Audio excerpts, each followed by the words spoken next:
radio. How do you do, ladies and gentlemen? This is Orson Welles. I'm speaking for the Mercury Theater, and what follows is supposed to advertise our first motion picture. Cidadão Kane is the title, and we hope it can correctly be called a coming attraction. It's certainly coming to this theater, and I think our Mercury actors make it an attraction. I'd like you to meet them. Speaking of attractions, well, the chorus girls are certainly an attraction, but frankly, ladies and gentlemen, we're just showing you the chorus girls for purposes of ballyhoo. It's pretty nice ballyhoo. But here's some of our real Mercury people. This is the first time you've seen most of them on the screen. Hey, give Joe a little light. Thanks. Now smile for the folks, Joe. Smile. Joseph Cotton, ladies and gentlemen. That's it. Joseph Cotton. I think you're going to see a lot of him. Here's Ruth Warwick, whom I know you love. Ruth.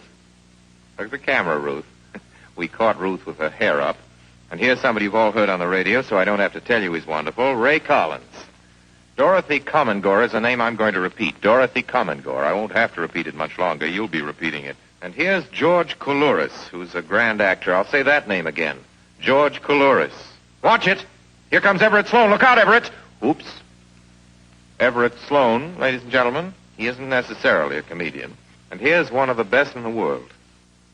Agnes Moorehead. I've said a lot of nice things, but Erskine Sanford deserves some more. Erskine Sanford. So does Paul. Paul Stewart, everybody. Cidadão Kane is a modern American story about a man called Kane, Charles Foster Kane. I don't know how to tell you about him. There's so many things to say. I'll turn you over instead to the characters in the picture. As you'll see, they feel very strongly on the subject. Charles Foster Kane is... Sure, he started the war.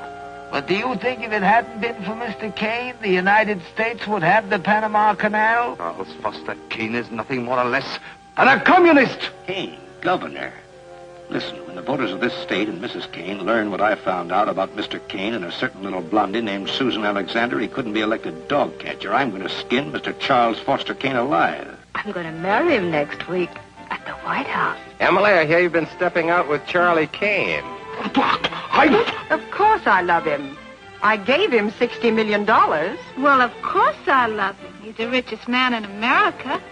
That's what all the girls say about him at first. But you know, I can't help but admire him. He's crazy. He's wonderful.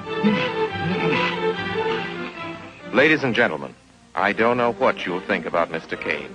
I can't imagine. You see, I play the part myself. Well, Kane is a hero and a scoundrel, a no-account and a swell guy, a great lover, a great American citizen, and a dirty dog. It depends on who's talking about him. What's the real truth about Charles Foster Kane? I wish you'd come to this theater when Cidadão Kane plays here and decide for yourself.